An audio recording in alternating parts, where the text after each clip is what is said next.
Good morning and welcome back for those of you who stayed, and for those of you who joined us, welcome. We're excited to sort of kick off our second session today about AI and creativity.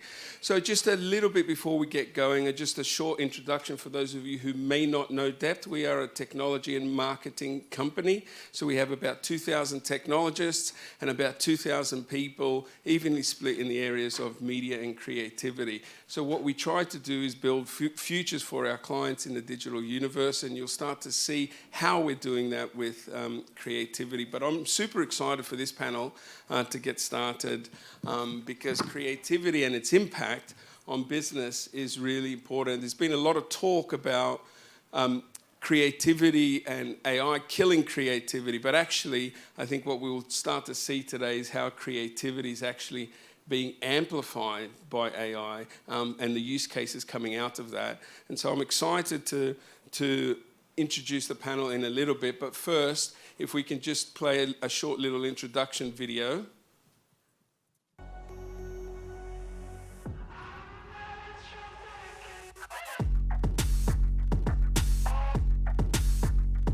At DEPT, creativity isn't just about ideas, it's about impact. We believe that AI doesn't replace creativity, it takes it to the next level.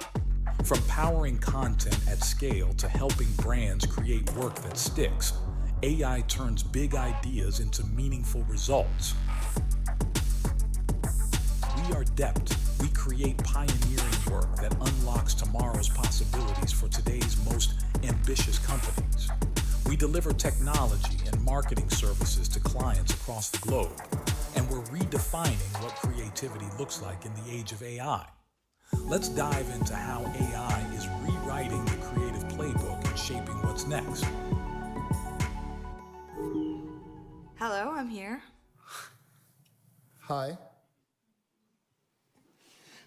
So to introduce the next panel, our host here, the lovely Laura Tron, our SVP of Clients and Experience at DEPT Americas.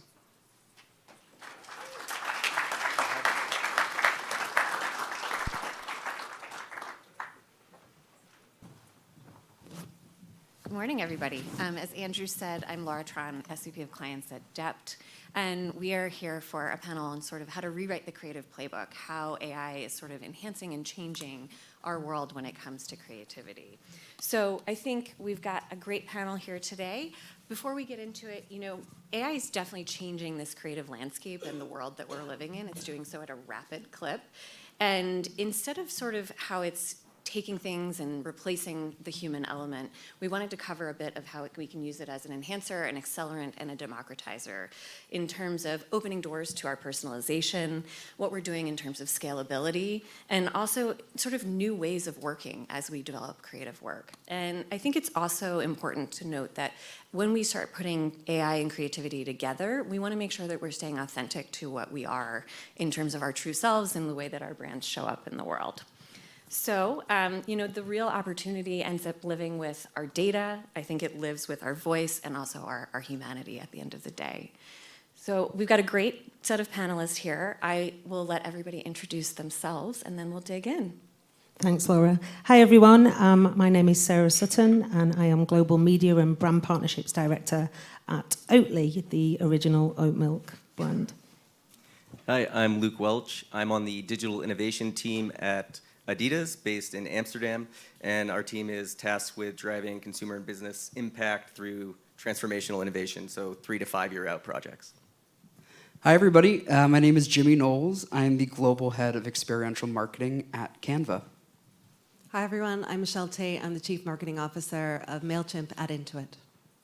Fantastic. So I think, in each of your respective roles, you're encountering creativity on a daily basis and also the tension and the push and pull of how do we implement accelerants with AI tools.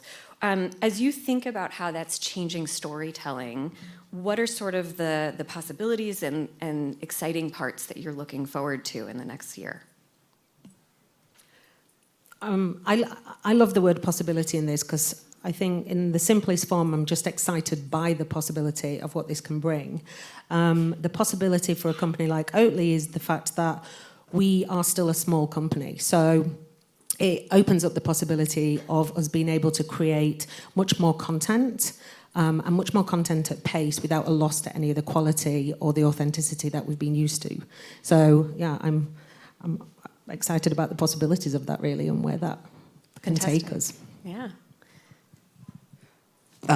Storytelling for me is about connection. I think one of the many amazing things that AI is doing is opening doors for people to be creative regardless of their background, regardless of their skill set, regardless of what tools they have in their tool belt. And that democratization of creativity, I think, for me is a really, really exciting space to think about, and where a platform like Canva, I think, comes in and plays so nicely to help empower that. I think one of the areas that we find a lot of AI being used right now is when it comes to personalization and the ability to sort of customize the user experience or who we're talking to, whether it's media, it's physical, whether it's digital. And it allows us to sort of scale creative in a really nice way. So how are you balancing a bit of having the creative and the human touch along with those technical capabilities to make sure that your brand comes through in an authentic voice? I think we think about it in two ways, right? So we market to marketers.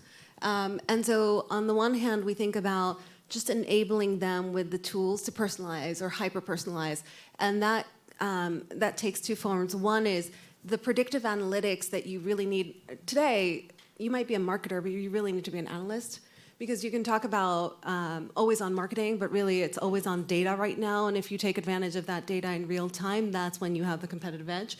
And so we think about it as pulling the predictive analytics with the generative AI, right? So the ability to know when to target your customer, who to target, and then to have some generative AI that says, well, this is the campaign that most resonates with this type of customer, here you go. And then giving it to the human, right? Because we really think about AI as sort of human ingenuity with machine speed, right? And so give it to the human to control and say, well, this makes sense for our brand or not. I know, Michelle, you've got campaigns on campaigns with Mailchimp, including some of the ones like the customer campaign. I know it would be interesting, I think, to even double click on how you're using those data insights in terms of giving your team the focus so that they can actually put their energy where it's successful. Yeah. So we, frankly, just experiment a ton on our team with AI because, I mean, you just need curiosity and humility at this point, right? You need to say, I don't know everything. I'm never going to know everything. Everything's moving really, really quickly, and I just need to learn. So the customer, and for reference, the customer is a ball of customers. Essentially, it came from, the customer campaign came from an insight where we talked to customers, or our team talked to customers and marketers, and they kept saying, well, we have a customer problem. We have a customer problem. What we saw was they had a customer problem because they were treating all of their customers in the same way, and therefore they didn't see growth, right? And so we went into sort of campaign mode, right? And our internal agency, Wink, came and presented this idea of a customer. And just think about that for a minute. If you were to present such a weird idea and just talk about it and show some mood boards, that's really hard to sell in. Instead, the team used some generative AI to look at what might the customer look like. And so we had a show versus tell conversation at the very, very get-go of the campaign creation. And within one meeting, we narrowed down from 5 concepts to 1. We went to research very, very quickly. Within research, we ran groups and some quant. And between the groups across the world, we were able to, or the team was able to, within the 15 minutes in between the groups when everybody's like going to the restroom and grabbing coffee, we were using generative AI to just tweak and optimize based off of essentially the human sensitivity that we saw, right? Like the micro expressions and the comments in the focus groups to tweak and optimize the campaign, ultimately netted out creating with people and real production the customer campaign that tested at the top 5% of Ipsos ads. So it really went, from idea to production really, really quickly, optimized super, super quickly, and then delivered. Yeah, and it sounds also like there's a bit of allowing your team to focus on what they're really good at rather than having them try to test and iterate and produce sort of almost as hands-on keyboards and more so as actual directors and accelerators. So that's fantastic. Jimmy, I know that Canva talks about AI and the tools that you all create as magic. And so I'm curious if you can tell us a little bit about how this sort of human-centered philosophy around creating and magic is coming to life, and the way that you're using this to make AI accessible for everyone. Yeah, so the reason we refer to AI as magic is exactly to your point. We want it to feel approachable, we want it to feel intuitive, but most importantly, we want it to feel human. We want to make sure that that human aspect of choice and design and creativity is not lost within the complexities of AI, or someone who might be intimidated by the tool. And I think from an experiential perspective in particular, bringing that human aspect of AI to life is A, more important than ever, but B, also what makes my job so fun, because you make it not necessarily about the tool, but you make it about the experience. So whether we're demonstrating for a teacher how you can create a lesson plan in one click using Canva, or we're showing a brand marketer how you can stand up your entire brand workbook in Canva in a few easy clicks and scale your brand then to thousands of assets. It's about the demonstration of that experience and how it makes you feel, the emotional aspect that comes into that. And I think ultimately this kind of human-centered approach to AI is really what starts to set products like Canva apart, because we're really playing into that emotional aspect of the brand, of that feeling of empowerment, of what AI is helping you to do, how it's helping you to create, how it's helping you to unlock new possibilities. And it's a really exciting space to play in. So we've had a lot of fun just dipping our toes in the water of how AI will start to play into our experiential work, and we'll start to see a lot more of that in 2025. We launched our Magic Studio just last year, so it's still all relatively new, but we've made a significant number of advancements and strides in technology just over the past few months alone, and then our acquisition of Leonardo AI and rebranding of that technology to Canva's Dream Lab will start to see us double down on what that looks like in 2025. So lots of really exciting things to come. I love that, and I think there's something about making it available to the masses. I remember going to school and studying all the art things and doing it in a super analog way, and of course learning Photoshop and all of the tools, but I'm by no means an excellent designer. And so using a tool like Canva, I can create, I can talk to my parents and they can create. It really allows that to come through, and anybody's ideas can come to the forefront. Totally. And I think when we of course want the experience of working with AI and Canva to feel magical and amazing, but we also want it to feel practical and that it's solving real issues and real problems as you're working through the creative process. So it's really exciting. That's great. I think what you're also bringing up is that AI is the equalizer right now, right? Whether you're a creative or you're analytical, there's a way for you to get that other side and sort of complement it. Definitely. I think it opens up a world of, as we touched on earlier, possibilities. There are so many possibilities and opportunities, and I think there are also some challenges to AI and that tension with humanity as well. Sarah, I think for Oatly, I'm thinking about the fact that it's such a historically analog brand. So the logo was carved into a potato and printed, and your team is really known for doing things by hand. I'm curious if you can tell us a little bit about how you're integrating AI tooling, AI thinking, AI workflows, while also understanding what maybe tensions and resistance you maybe are facing. Yes. From the great potato stamped logo to moving into a world where we're trying to convince our creative teams that AI will be a tool that can help enhance and move their work forward in a way that we currently can't afford, both fiscally and also from a resource standpoint. So, people do see the opportunity that AI can bring us, but it is still quite a volatile conversation that is being had within our creative department. But we've been using some AI techniques for concepting and bringing ideas to life. And we've loved the effects so much that they have actually ended up in the final kind of cuts of the content or the creative assets.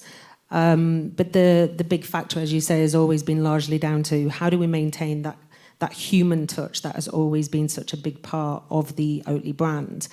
So the way that I've been trying to help with that, because obviously, you know, I'm media and brand partnerships and not an actual creative, is to help build some reassurance into the model about what we can do. So we've taken part in some research which will enable us to look at how Oatly and our competitor brands show up in the large language models. So it will ultimately give us some sort of brand performance or brand preference results and how the large language models are talking about both us and some of our main competitors, and we'll be able to use that information to put forward into the prompts to help generate creative assets that will ultimately, or hopefully, make a difference to customers and what they actually need and expect from Oatly. So again, as an organization that is quite analog, we haven't been data-driven in the past either. We've been built heavily around brand.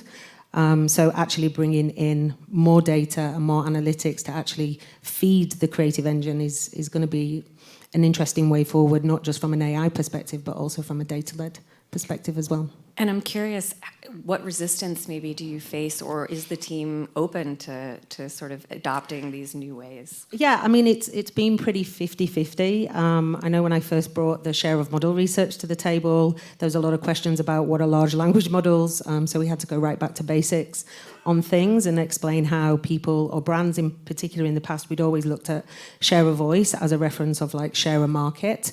And I think moving forward, we know that large language models are going to be the thing that will start to actually look at what your share of market is over time. So helping the creative teams to understand some of that, some of those key drivers that are happening now in the marketplace, I think is one way, but also helping them to understand how we as a brand are showing up versus our competitors, I think is really crucial, because, you know, we've always seen ourselves as a challenger brand, so we tend to look forward and not side by side or behind us, which can be quite arrogant. So, yeah, some people are really into it. I think it always surprises you. You can never tell who's going to be into it and who's not.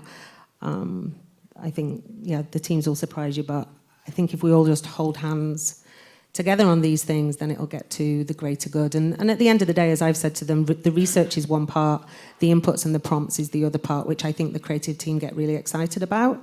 And, you know, we'll generate lots of iterations of content and assets during this test. And if they don't like them, we'll just keep going. We'll just keep experimenting until we get to something that they're comfortable with. There's something I sort of am thinking, and I'm curious from all of you, how you maintain a sense of authenticity, because when you are generating so many pieces of content and you are able to use the data at that point, how do you prevent any sort of brand dilution? Yeah, for my team at Adidas, we're trying to build pretty intricate workflows. So we work in Stable Diffusion and Comfy UI and try to instill and then bring in some of that brand DNA into the output, because there is a lot of see the sameness and, you know, content that looks very similar to competitors. So we can train models in such a way where we can bring in the specific camera lens that we use for photo shoots. We can control the graininess, the moodiness, the time of day it's shot, and then even to take it a step deeper, you know, we can get into training LoRa's, where we can take input from a practical photo shoot and bring that into our model so that there's consistency across the board. I love that. Go ahead. As a consumer packaged good, I think we've always tried to like sit apart from the rest of the CPG world. So I like what Luke was saying around the sea of sameness. Like CPG, and especially in like beverage, it's always about like need states and perfect serve and tastiness and deliciousness. And we've always shied away from that because we've always seen ourselves more as a lifestyle brand. And I think this is where it can be quite interesting for us to maintain some of our authenticity around being kind of weird and a little bit irreverent, but also enabling AI to build some of that perfect serve like content that we're not necessarily that interested in doing, but could do at scale using some AI techniques. I would also say we think about it in a nerdy way about relevance, right? And about data specifically that creates relevance.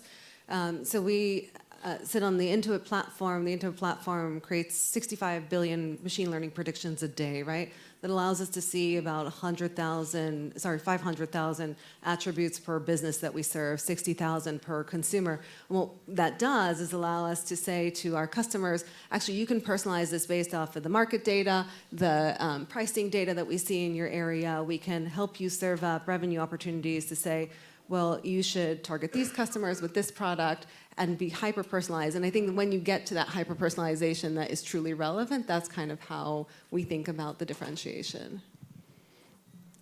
Oh, I was just going to say, we talk a lot about about authenticity, and from a brand perspective, like how important that is. And one of the things that our founder Mel says a lot is that AI is not going to replace humans, but humans who use, AI is not going to replace humans, but humans who don't use AI will be replaced by humans that do use AI.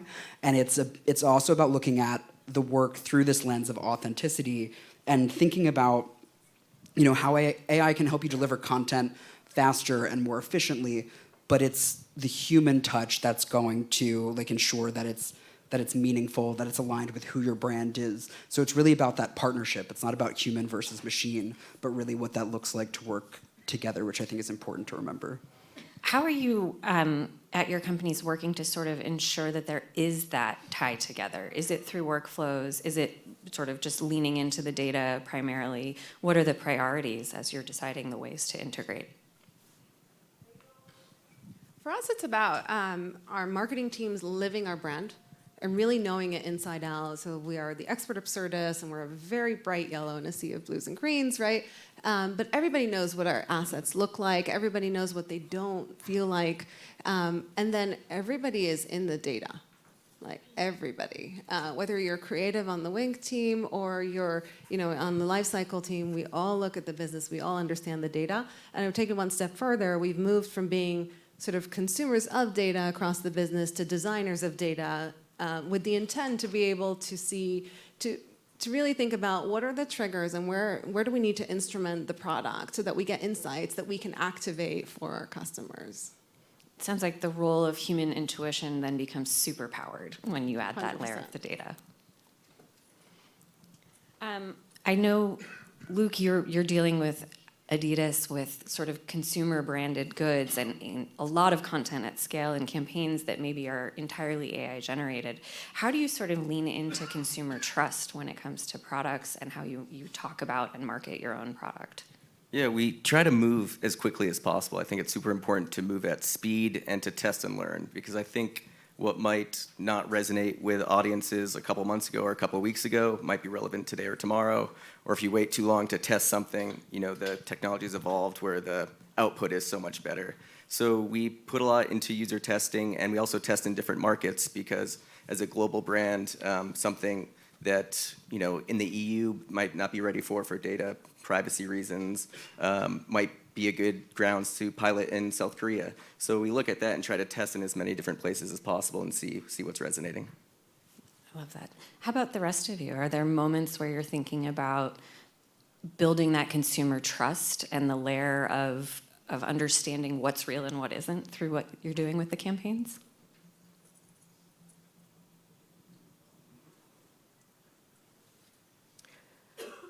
One of the biggest challenges that we have as a brand and a company right now is the sheer scale of mis and disinformation that exists across the social landscape. And I think, what we're seeing with a lot of AI creativity is that democratization of creativity across the board, so anyone can create, and we're certainly seeing it in the creator landscape.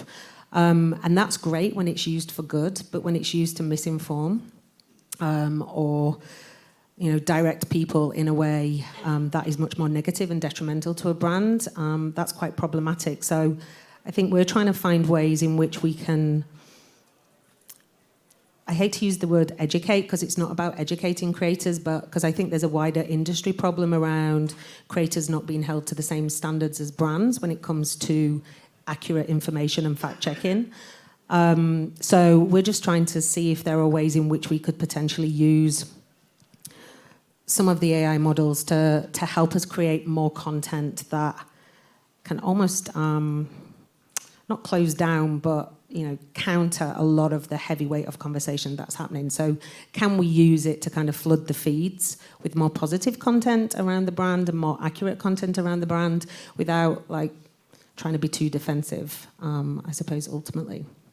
Yeah, I think one of the things that we're all facing in sort of the marketing space is affecting the societal norms and cultural trends. So there's going to be a moment and a tension, it seems, in terms of balancing that trust and also driving towards change for good in what we're doing. At the end of the day, we have products and we're trying to sell them.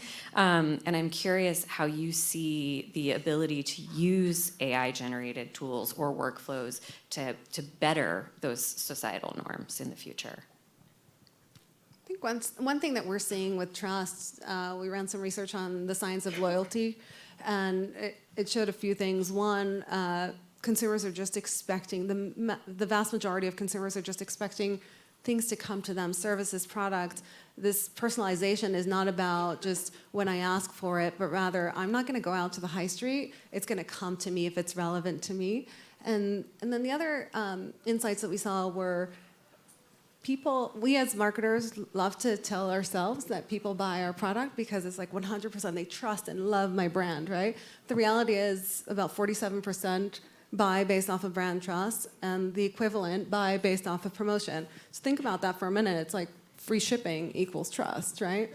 And when you click down to that secondary purchase, it's really interesting because about 30% buy based off of availability. Like, it was there, I can reorder it on Amazon, right? And there's no friction.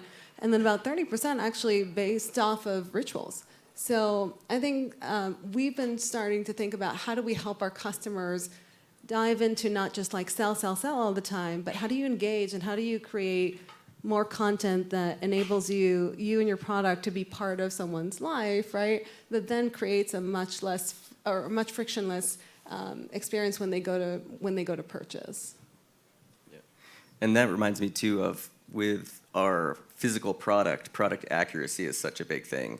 And with generative AI, there's a lot of hallucinations. So it's how can we ensure that whatever we're creating isn't distorting the product in any way so that people do believe that it is a real product. Or if the colors are off in any way, then return rates will go up. So it's really important that that is kind of a non-negotiable for us and that people, trust the brand and believe that the products are all real.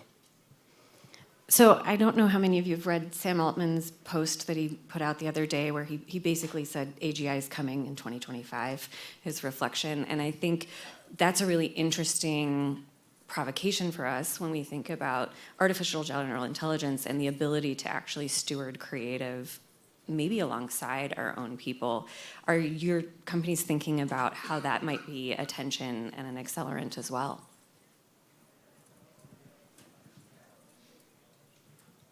I think for us, we're looking into it for sure and trying to figure out what will be that personalized experience. And I think people are, expecting more than just a running shoe if I'm, trying to run a half marathon. They want to know, your purchase background, if you're recovering from an injury, what's the right product for me in the colors that I'm used to. And I think with, immersive shopping and, health and wellness being a bigger part of everyone's day-to-day, that brands are expected to go beyond the purchase and, all right, so you just sold me a running shoe. What's a workout that's going to help me accomplish those goals? If I'm starting to slack a little bit, not running as much, how can we gamify that? What are some ways to, add to their overall goals and help with that? So I think using AI, it'll be, definitely necessary to give that individualized experience to everyone. It definitely goes back to what Jimmy was mentioning about the humans who are using AI are the ones who are going to be able to become the superpowered beings. Yeah. I think as we're getting, let me time check. Okay, we still have a little bit of time, which is good. As we sort of add something on the agents. Go ahead. I think it's interesting that we're looking at agents and we're not necessarily thinking about them as a how versus a what.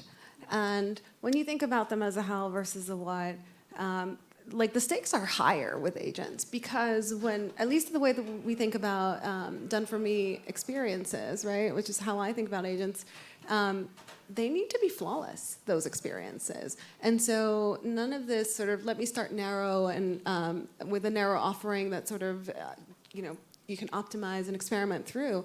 Like when there's an agent, there's an expectation for an end-to-end experience like no other. So I think it's going to be really interesting to see what brands and what products are able to pull that off rather than just kind of experiment with it.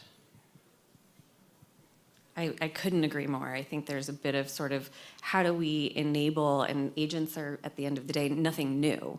We've had chatbots for a long time. We've had rich relevance personalization. This is now just a moment for us to be able to say, we can do it quicker, we can test, we can use the data, and we can also give everyone a truly personalized experience. So it's sort of a, yesterday I sat in a panel where we talked about, is it an evolution or a revolution? It is an evolution of things that we've had, and that ability to amp up and really accurately connect with the customer as well.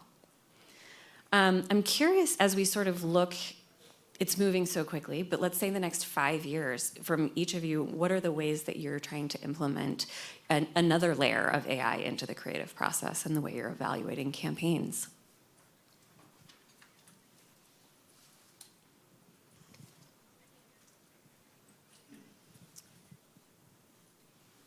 I know it's a big one because the world is the oyster right now.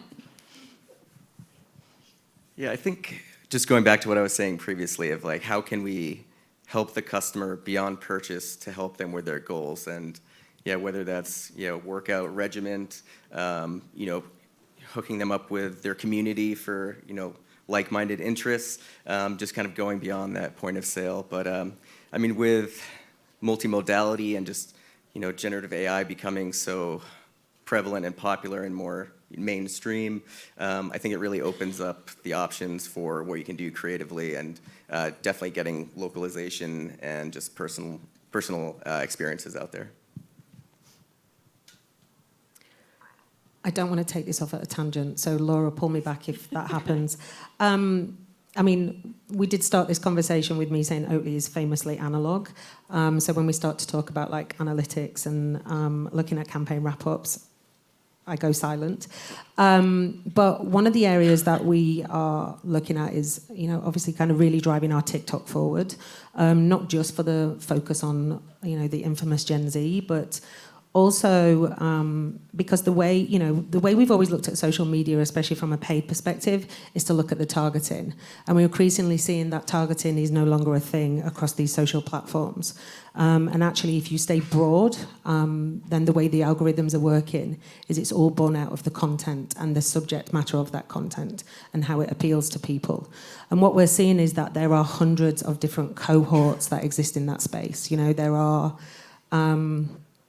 There are laws, there are different TikTok tribes for different communities and plays and fields of interest. And we can't create for all of those things, but generative AI can. And it could help us potentially get to create stories that huge swathes of people are interested in lots of different cohorts and passion points. So I think for us, that's where the analysis will start to begin. Looking at how much we can create and how we can keep that content weird but bespoke for those audiences that want it. For Canva, there's not a lot I can say, so if you really want to find out, come to Canva Create on April 10th in Los Angeles. But just last year, we launched Canva for Enterprise. And for us, we talk a lot about how our first 10 years were about empowering every individual to design. Our next 10 years are going to be about empowering every organization to design. So we've done a lot of thoughtful work in looking at how the design process is integrated into your daily workflows. So not Canva, the tool that you use to create your wedding save the dates or your fun birthday party invitations, but Canva, the tool that is empowering your team to collaborate, to create content at scale.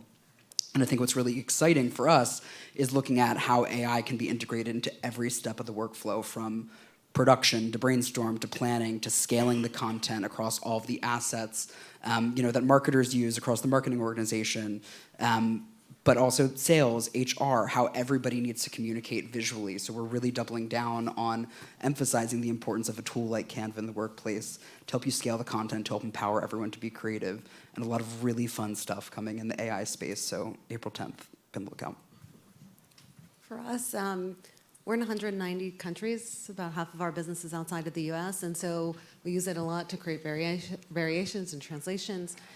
We've also been using recently Evidenza. If you haven't seen them, I urge you to check them out. They're a company that does synthetic panels, and so we run research overnight with them. So instead of saying, well, I want to talk to, 3,000 marketing VPs across the world, we talk to a synthetic panel, and we've tested this against real people. It is about 98% accurate, right? And why that's interesting is we do a lot of research, and I'm sure you've been at that point where you've run research, it comes back with an insight that is really, really interesting, but then you want to know one more thing, right? Like you wanted to ask that additional question, you can't now.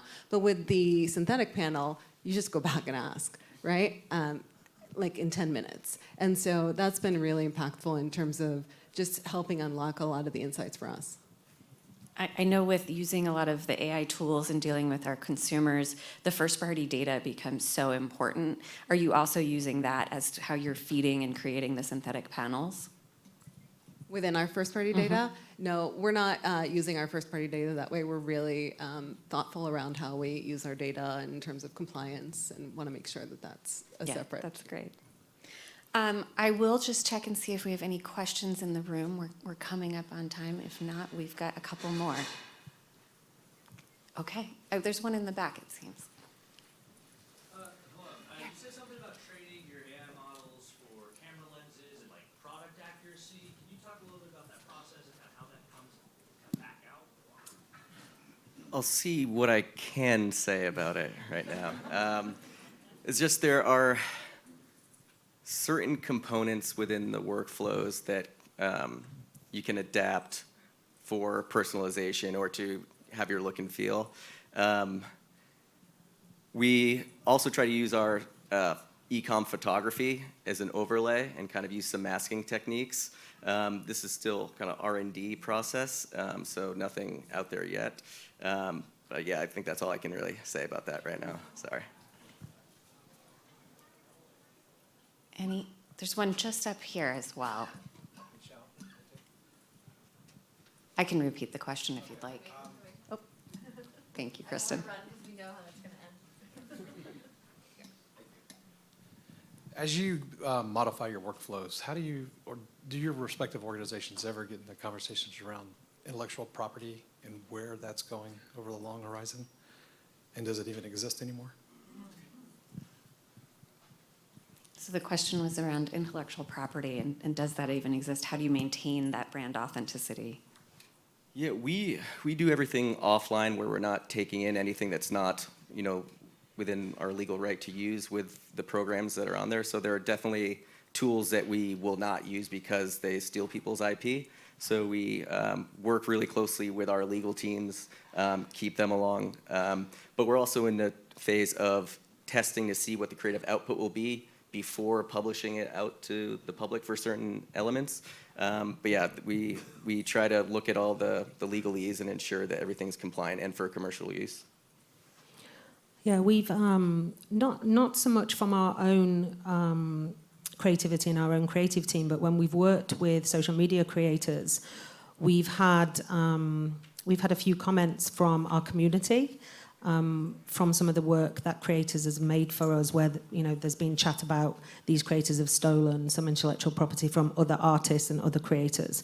So it's something that we're really mindful of in the creator space now, and we ensure that we put that into all the kind of ways of working and terms and conditions with creators to ensure that's been checked as well. I think we're just coming up on time, so I have one final question. Sort of rapid fire. If there's one piece of advice you have for brands and creators in terms of what they should do with AI in the near future, what is it? Experiment. Just get to it. Test and learn, iterate, just keep moving. Even if you're working with creatives like the creatives I work with and they're not fully into it, they'll get there. Yeah, similar, I think. Work at speed. iterate, get it out to test and get users' feedback. Also, yeah, bring your legal team along from the get-go. I think that's a big part, and make them feel like they're part of the team so they can help you out and kind of tell you what you can and can't work with. I think it's going to be really important to stay focused on your audience in the years to come. I think the most successful brands will be the ones that use AI to deliver value, not just efficiency. So listening to your audience, making sure that you're adapting the tools based on their feedback and how they're using it is going to be massively important. I guess just to add to the experimentation, just like share the experimentation across your teams and experiment together. We found in the early days of prompting ChatGPT, right, that when multiple people prompted together, it was much more effective, for example. So like, how do you take that kind of massive brainstorm into that age? It sounds like the message is just do it. Just get in there and try it and see what works. Well, thank you all. This was such a great conversation, and thank you all for joining as well.